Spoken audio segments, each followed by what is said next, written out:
querido Carlos Mink, que está com esse colete vermelho aí. Ô, Mink, parece de Joaninha. É colete de Joaninha, Mink? Não é. Vou até botar aqui mais para você ver melhor. Não é Joaninha, mas é, digamos assim, um colete descolado. Esse é para festa, né? Mas como as tuas entrevistas sempre são uma festa, eu achei apropriado. Tá lindo, Mink. Obrigado pela presença. Agora, olhando melhor o colete, parece algo andino, mas não tenho certeza. É andino. É boliviano. Boliviano, tá vendo só? Quem tá no Peru agora lá se divertindo é o Zerbex, que você deve conhecer, que é o jornalista Claro. Legendário desse país aqui. Mink, felicidade imensa te receber. Eu estou começando direto já, não estou fazendo nem introdução hoje do programa, porque nós temos urgência para falar do Rio Grande do Sul, de tudo aquilo que aconteceu e continua acontecendo lá. Mink, olha, só para dizer para vocês aqui, o Mink é deputado estadual pelo PSB, Rio de Janeiro, ecolibertário com mais de 250 leis aprovadas, ex-ministro do Meio Ambiente do Lula, Zap do Mink. Opa, aqui já não vai. Tá tudo público, Mink. Não, mas pode botar o Zap, pode botar. Vou botar. Mink, faz um pequeno resumo da sua avaliação das questões que estão ali no entorno da tragédia gaúcha. Nós vamos receber aqui daqui a pouco Maria do Rosário, Vicente Halber, engenheiro que está aqui já no bastidor, e tudo indica que foi um erro humano, né, que causou tudo aquilo lá. Eu queria saber um pouco da sua avaliação. Bem-vindo, prazer mais uma vez falar contigo. Conde, uma tragédia anunciada, né? Nós, ambientalistas, há 30 anos, falamos de mudança climática, de desmatamento, de prevenção, né? Os bolsonaristas acham que mudança climática é fake news do marxismo cultural. Nunca acreditaram nisso. Alguns setores da esquerda, desenvolvimentistas, dizem, não, mas isso é para daqui a 2 séculos, vamos desenvolvendo. A gente tem que ir desenvolvendo e prevenindo. Uma coisa não elimina a outra, né? Em relação, então, caindo no Rio Grande do Sul, um estudo de 2015, né, do governo federal, com apoio do Banco Mundial, feito pelo Sérgio Margulhes e uma outra pesquisadora, em 2015, disseram o seguinte: ia cair muita chuva no sul do país, as barreiras e diques de Porto Alegre estavam subdimensionados, tinham que ser reforçados, e a saída lá no fundo, pela Lagoa dos Patos, estava muito estreitada. Então, haveria que subir, reforçar os diques e ampliar e alargar a drenagem. Isso em 2015. Bom, não leram isso, não analisaram isso. O que fizeram? Em 2020, final de 2019, início de 2020, a Assembleia Reacionária do Rio Grande do Sul e o governador Leite sancionaram uma lei que desfigurou 68 artigos do Código Ambiental do Rio Grande do Sul. Eliminou ou afrouxou completamente. Em 2023, o ano passado, o governador sancionou outra lei autorizando barragens nas áreas de preservação ambiental, quer dizer, com desmatamento também. Então, veja, os sinais foram dados em 2015 e as providências foram no sentido contrário.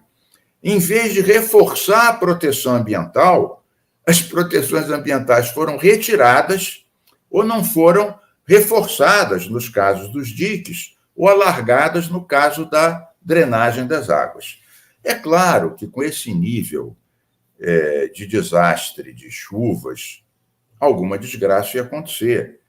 Mas se as providências fossem tomadas, a desgraça seria muito menor. O sofrimento humano e material seria muito menor. Então, meu caro, não vamos dizer que foram surpreendidos.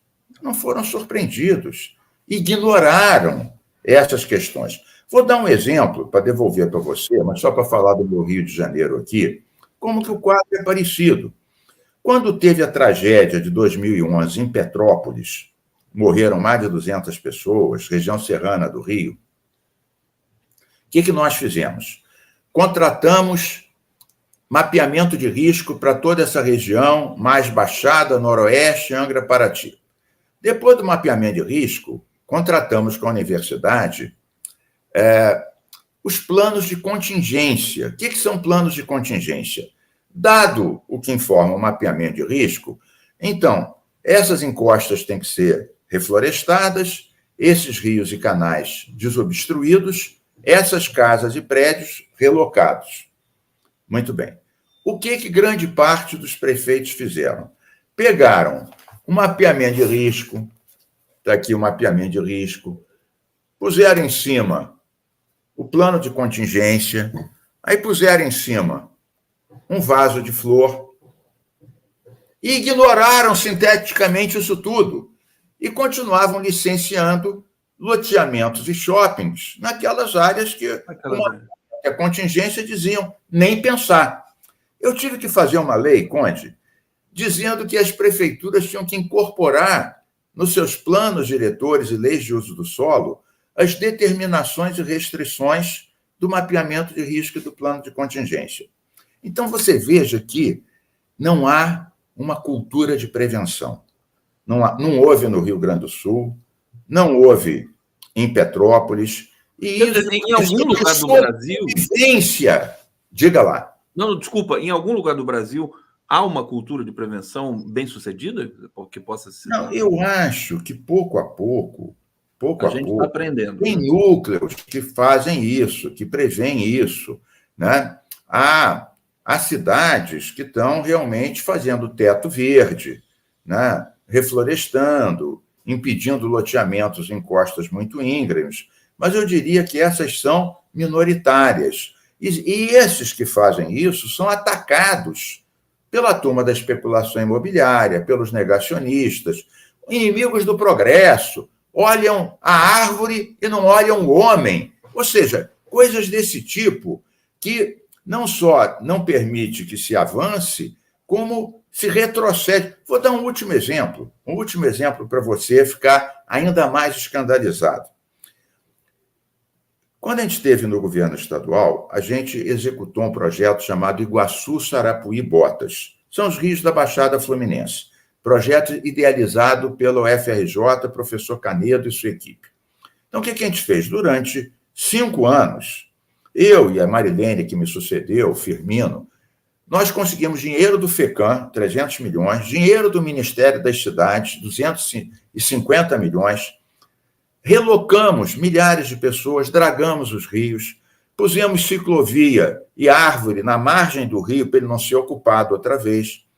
O nome está dizendo Baixada, é baixo.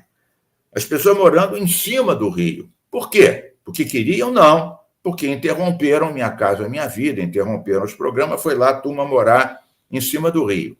Você nem podia dragar logo, porque a casa ia cair dentro do rio. Então, você tinha que primeiro arrumar casa nova para as pessoas, não muito longe, para não ficar longe da creche, do trabalho, dos amigos, não desterrar as pessoas. Muito bem. Então, nós conseguimos relocar 28 mil pessoas. Fizemos metade do dever de casa. Saímos do governo em janeiro de 2014, há 10 anos atrás. Parou o projeto. Parou o projeto por 10 anos. Teve chuva. Final do ano passado, início desse ano, morreu gente.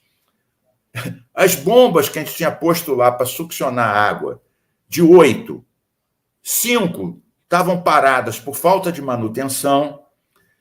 E o projeto que a gente criou, a APA do Alto Iguaçu, que é uma área para segurar a água, diziam os técnicos e o Comitê de Bacia, a gente criou essa APA, para segurar a água da chuva. Então, essa área tinha depressões, tinha árvores, tinha polders, como eles chamam.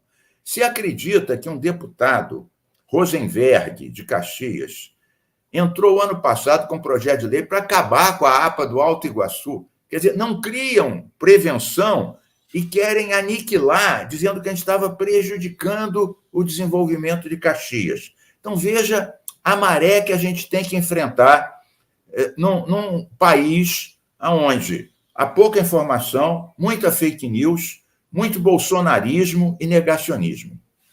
Carlos Mink sabia que ia ser uma aula e uma série de relatos importantes aqui para a gente entender o que está acontecendo.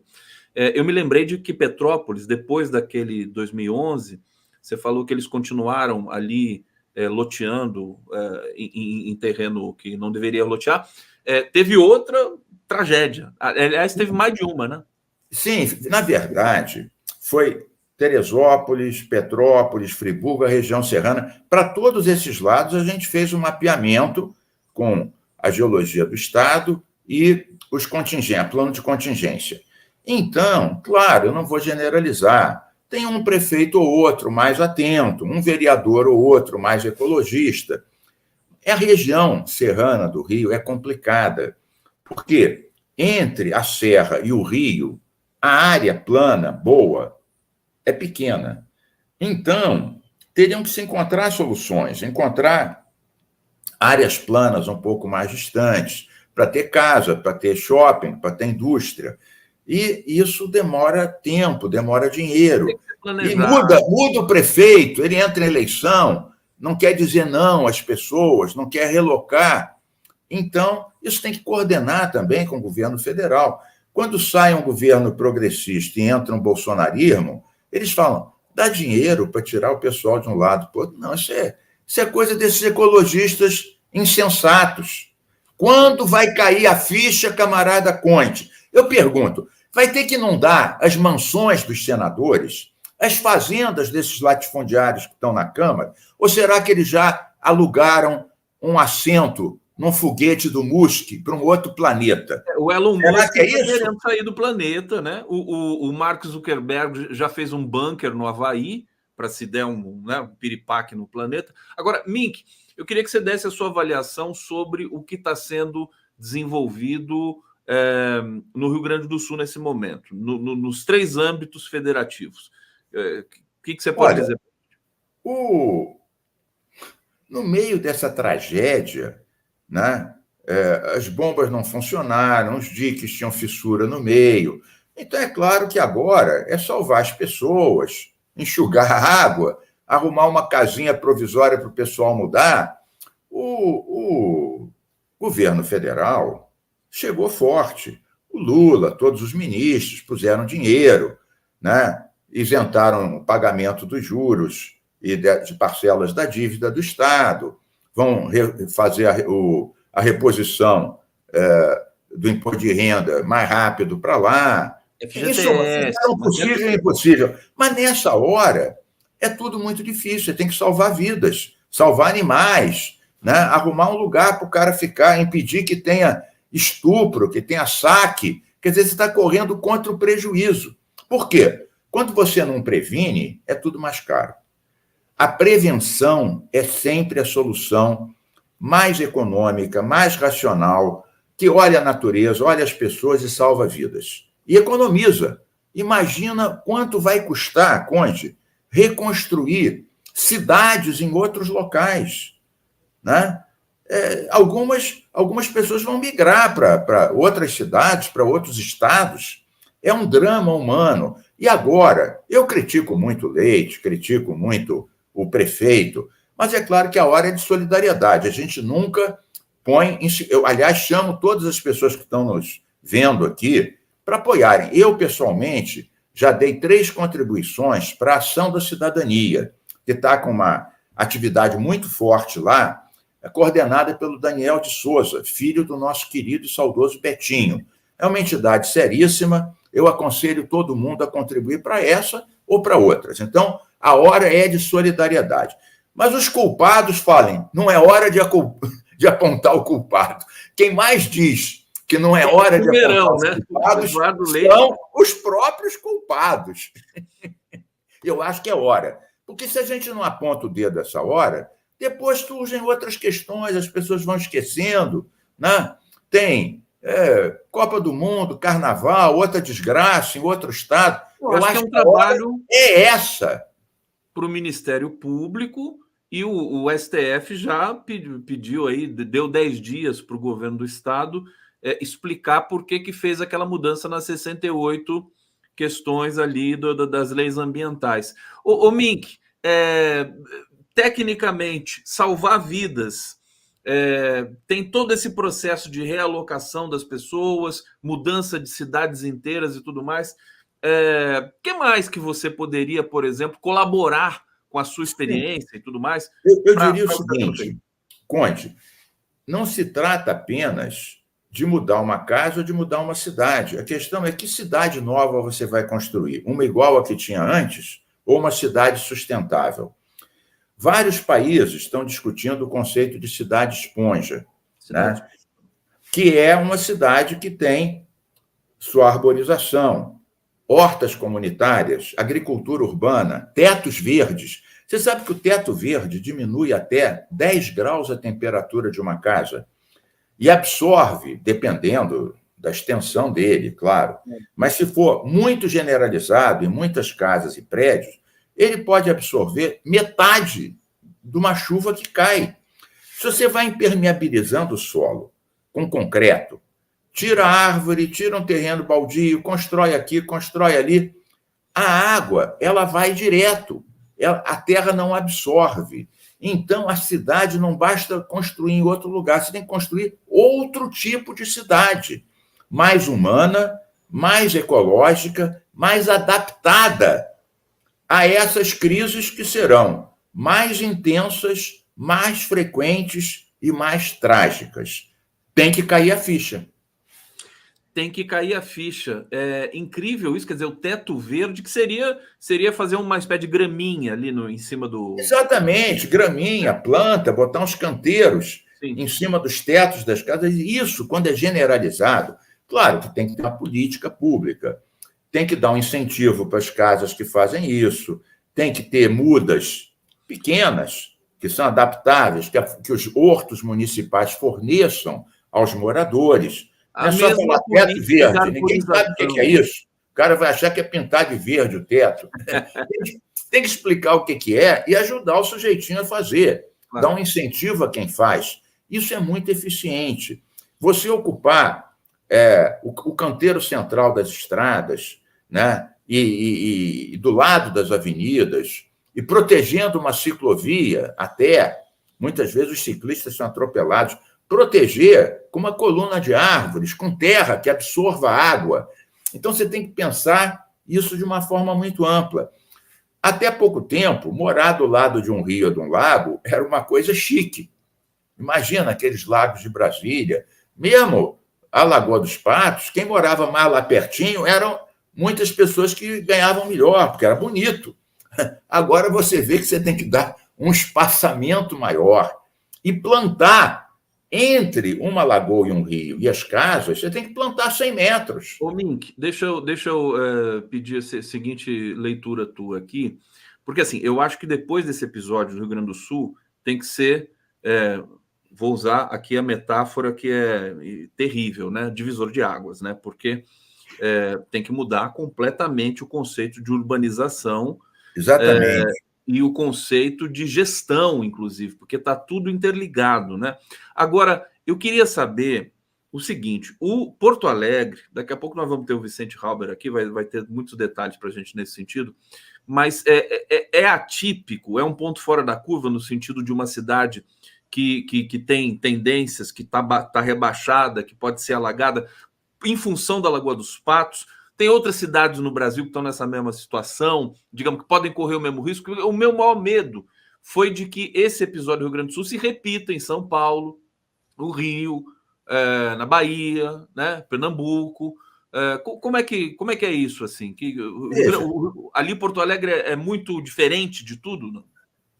Em tese, é diferente pelo lado das lagoas, que realmente é um complexo lagunar que recebe vários rios, dá no Guaíba, lá em Porto Alegre, depois na Lagoa dos Patos, a saída para o mar é estreita. Sim. Agora, outras regiões, por exemplo, a região serrana, não tem a lagoa, mas tem a serra, que desaba em cima das pessoas. A Baixada Fluminense, onde a gente desenvolveu esse grande projeto Iguaçu, Sarapuí, Botas, né? É alagamento de rio. Então, em cada região, Numa é lago, na outra é rio, na outra é montanha, mas todas têm vulnerabilidades, né? Nessa aqui da região da Baixada Fluminense, onde moram 3 a 4 milhões de pessoas, depois que morreu gente agora em janeiro, o governador falou, depois de parar 10 anos o projeto Iguaçu, Sarapuí, bateu no governo federal, no PAC, e falou: quero 400 milhões para retomar o projeto. Só que não tem equipe, não tem o projeto de retomada, não tem o modelo de licitação, vai fazer por lote, vai fazer de uma turma toda, não tem o modelo de consulta popular, não tem o projeto habitacional para relocar as pessoas, ou seja, não tem nada e, claro, que não vai receber o dinheiro, porque ninguém dá 400 milhões porque alguém fala: olha, me lembrei que parei 10 anos, o projeto está morrendo gente, me dá, governo federal, PAC, me dá 400, 500 milhões porque o pessoal está me criticando. Aquele chato do MINC está dizendo que a gente parou 10 anos o projeto. Tá bom, mas ninguém dá 500 milhões no gogó. Você tem que mostrar a equipe, o projeto, a universidade, o lado habitacional. Ou seja, não basta querer, porque agora, na desgraça, todo mundo pede, todo mundo manda conta. Mas qual é a concepção? Então, meu cara, a pergunta que você fez é um caso especial do ponto de vista lagunar. Mas vamos pegar, por exemplo, aqui no Rio de Janeiro. Você tem um complexo das lagoas da Barra Jacarepaguá. Em volta disso, moram ricos, né, no Recreio, na Barra alguns, em Jacarepaguá moram os pobres. Tem a favela. A favela do Rio das Pedras está praticamente dentro da lagoa, né? Se a lagoa não for dragada, agora felizmente começou a ser dragada, depois de 10 anos, mas se ela não é dragada, as margens dos rios, se não são reflorestadas, os sedimentos vão indo para a lagoa. Uma lagoa que tinha 2 metros e agora está com 30 centímetros, se chover muito, inunda a favela do Rio das Pedras, onde moram 70 mil pessoas, dominada pelas milícias. E aí entra outra coisa, no caso do Rio, metade da área da cidade é dominada por tráfico ou milícia. Eu me lembro, uma vez, quando eu estava no governo, na Secretaria do Ambiente, a gente foi tirar 60 porcos enormes, criados pela milícia, dentro da lagoa, no Rio das Pedras, que é uma favela. A gente teve que ir com tropa lá, porque senão a gente ia levar tiro. Esses porcos eram criados no meio de tudo que é esgoto e porcaria e depois vendidos para churrascarias chiques, Barra da Tijuca. Então ainda tinha um problema sanitário. Você junta um problema ambiental, um problema habitacional, um problema de segurança pública, porque a milícia, inclusive alguns dos que dominavam a milícia dessa área, são os Brasão, que estão lá respondendo pelo crime Marielle, que eram fortes na Zona Oeste. E tem um problema sanitário. Então, na verdade, você tem que ter uma forma geral. Um governo que dá mole para a milícia, que dá mole para o problema ambiental, ele não consegue sequer ter domínio territorial sobre a cidade que ele tem que governar. Então, você veja como esses problemas, acaba influindo e prejudicando a solução do outro. Que coisa impressionante aqui o relato do Carlos Mink. Eu não posso deixar de perguntar para você sobre a situação do governador do Rio de Janeiro, que ontem permaneceu no cargo através de uma votação, né, do TRE do Rio de Janeiro. 4-3. 4-3. Muita gente dava como certo que ele seria cassado e aí a gente ia ter um efeito dominó assim inédito no Rio de Janeiro. Como é que está essa situação aí, você que está na Assembleia? Primeiro, isso vai para o TSE ainda, porque o Ministério Público e os autores da ação iniciais, aliás, foi a chapa do Freixo, que entrou com a ação, e o Ministério Público Eleitoral pediu a cassação deles todos. Então, esse assunto não acabou. Foi uma votação apertada, isso vai para Brasília. Esse é o primeiro ponto. O segundo ponto, mesmo os 4... Bom, os 3 né, o relator, o presidente e uma juíza que votaram pela condenação falaram que é um escândalo daqueles. Foram contratados para nada, né, 65 mil pessoas que tiraram no boca do caixa 200 milhões no período eleitoral e sem dizer para onde é que ia, por que foram contratados, um desastre. Os 4 que absolveram não negaram que isso foi um descalabro. Olha qual foi o argumento, Conde, olha que coisa curiosa. Eles disseram, não, isso realmente está tudo errado. Mas como ele ganhou com 2 milhões de votos de diferença, não está provado que sem isso ele ia perder. Então, isso tem que ser julgado do ponto de vista da improbidade administrativa e não da justiça eleitoral. Então, eles tiraram da reta. Quer dizer, eles não negaram os fatos nem a gravidade. Veja você, não é que 4 disseram que isso não aconteceu. Todos disseram que isso é um horror. Todos disseram que é um horror. Só que, enquanto 3 disseram caça-chapa, porque, obviamente, uma coisa dessas, na véspera da eleição, deu uma grande vantagem para quem praticou esses absurdos, os outros 4 disseram, isso é um horror, está tudo errado, é ilegal. Mas, como teve 2 milhões de votos de diferença, a questão eleitoral não está demonstrada. Então, isso tem que ser julgado como improbidade administrativa. Olha, também tem uma série de penas. Agora, a discussão não é se houve ou não a desgraceira. É se essa desgraceira tem que ser condenada de uma forma ou de outra. É inacreditável. E a julgar pelo que aconteceu com o Sérgio Moro, que o Tribunal Regional também, eleitoral, foi 5-2 ali, né, os gastos, pré-gastos de campanha, o abuso de poder econômico, chegou no TSE, o Moro ganhou de 7-0, quer dizer, eu fico perplexo com o Castro vai chegar no TSE também, porque não tem... Eu não concordo contigo. Você não concorda? Eu acho que esses 2 fatos são de natureza muito diferente. Vamos lá. Eu não estou querendo absolver o Moro. Eu acho que ele não vale um pequi ruído, o Moro. Não vale um pequi ruído. Agora, o caso dele era o seguinte, ele foi pré-candidato a presidente, gastou um tanto, depois foi candidato a senador, gastou um tanto. A questão é se isso era ou não um gasto pré-eleitoral que colocava uma grande vantagem dele. Houve quem disse que sim, houve quem disse que não. O caso do Rio de Janeiro é um caso completamente diferente. Eles contrataram, sem concurso, 60 mil pessoas que tiraram dinheiro do boca do caixa em reais e vários confessaram que era para campanha. Ou seja, não são casos idênticos. Um era uma discussão filosófica do que é pré-campanha, do que é gastar mais ou menos dos outros. Tudo bem. Eu acho que o Moro foi beneficiado e devia ser cassado. Ponto. Mas era uma outra discussão. Aqui não. Aqui mesmo os juízes e desembargadores que não cassaram, que não votaram pela cassação, falaram, isso está tudo errado, foi um descalabro, nunca se viu uma coisa desse tamanho. Ou seja, os casos não são idênticos. Perfeitamente. Carlos Mink, aqui no 11 News, deixa eu trazer o Gabriel Blasco aqui, deixa eu aumentar o box aqui do nosso comentário. Os porcos, olha que coisa terrível que ele está dizendo aqui, os porcos comem cadáveres, comem tudo, até os ossos, por isso é cria da milícia. Olha que... Perfeitamente, é verdade, é verdade.